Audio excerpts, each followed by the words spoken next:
मन को नियंत्रित करना जरूरी होता है, क्योंकि अशांत मन हजारों सवालों का घर होता है। गौतम बुद्ध की इस कहानी को सुनने के बाद आप अपने मन को बहुत आसानी से शांत कर सकते हैं। मन बहुत चंचल होता है, इसलिए वह अशांत रहता है और मन में जब तक अशांति रहेगी, व्यक्ति हजारों सवालों से घिरा रहेगा। व्यक्ति को जब तक मन में चल रही सवालों के जवाब नहीं मिलेंगे, उसका मन अशांत ही रहेगा। लेकिन मुख्य प्रश्न यह है कि मन को नियंत्रित कैसे किया जाए और मन को कैसे समझा जाए। गौतम बुद्ध की इस कहानी में उन्होंने मन को जानने के लिए 6 चरणों के बारे में बताया गया है। शुरुआती 5 चरणों को जाने बिना आप मन को नहीं समझ सकते हैं, इसलिए इस कहानी को ध्यान से सुनना। ये वीडियो आपको अपने मन को शांत करने में बहुत मददगार साबित होगा। पहला चरण। एक बार एक व्यक्ति गौतम बुद्ध के पास गया और पूछा कि मन को नियंत्रित करने का पहला चरण क्या है। बुद्ध कहते हैं, अपने मन को समझने का पहला चरण है इसके द्वारा दिए गए लालच की व्यर्थता को देखना, क्योंकि जब मन अनशांत होता है तो कई तरह के लालच देता है। जिसने मन द्वारा दिए इन लालचों को पहचान लिया कि उसने मन को समझ लिया।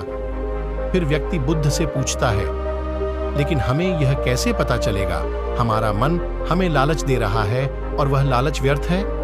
इसका जवाब देते हुए बुद्ध कहते हैं, अनुभव से। मनुष्य मन के लालच से जिस कार्य को अतिपूर्वक करता है उसमें उसे हानि ही होती है और हानि के बाद ही उसे अनुभव भी होता है। जैसे जिसने वास्तव में यह देख लिया कि नशा करना केवल दुख है, वह नशा मुक्त होना शुरू कर देगा। जिसने जान लिया कि ईर्ष्या से खुद का नाश होता है, वह ईर्ष्या से मुक्त हो जाएगा। मन को समझने का यही पहला चरण है। दूसरा चरण। व्यक्ति बुद्ध से पूछता है, यदि व्यक्ति पहले चरण से यह जान जाता है कि वह मन द्वारा दिए लालचों के कारण दुखी है, तो फिर दूसरा चरण क्या है? बुद्ध कहते हैं, खोज पर निकलना। दूसरे चरण के लिए ऐसे व्यक्ति की खोज पर निकलना होगा जो कि पहले ही अपने मन को जान गया हो, इससे मुक्त हो चुका है, क्योंकि वही तुम्हारा मार्गदर्शन कर पाएगा। तीसरा चरण व्यक्ति कहता है, लेकिन ऐसे व्यक्ति की पहचान कैसे होगी? बुद्ध कहते हैं, यही तीसरा चरण है। सुनना ही अपने मन को समझने का तीसरा चरण है। व्यक्ति कहता है, क्या इसे देखकर पता नहीं किया जा सकता? बुद्ध कहते हैं, देखने में कोई व्यक्ति बहुत शांत और अच्छा लग सकता है, लेकिन उसके मन के भीतर क्या है यह उसके शब्दों से ही पता चलता है। लेकिन किसी की बातों पर तब तक विश्वास नहीं करना चाहिए जब तक कि वह तुम्हारे विवेक की कसौटी पर खरा न उतर जाए।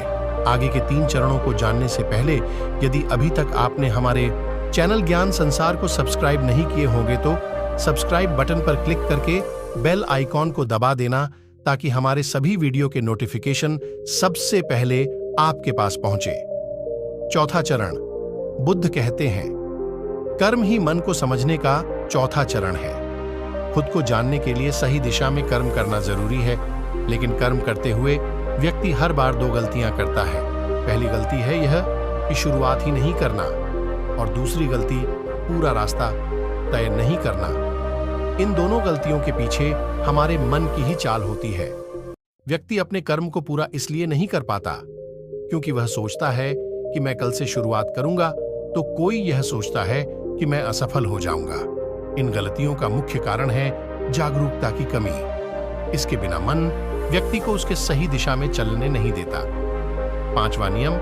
बुद्ध कहते हैं, मन को जानने और समझने का 5वां चरण है जागरूकता।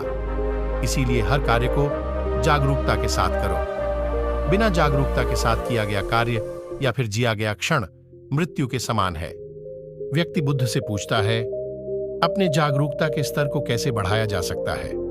बुद्ध कहते हैं, ध्यान से।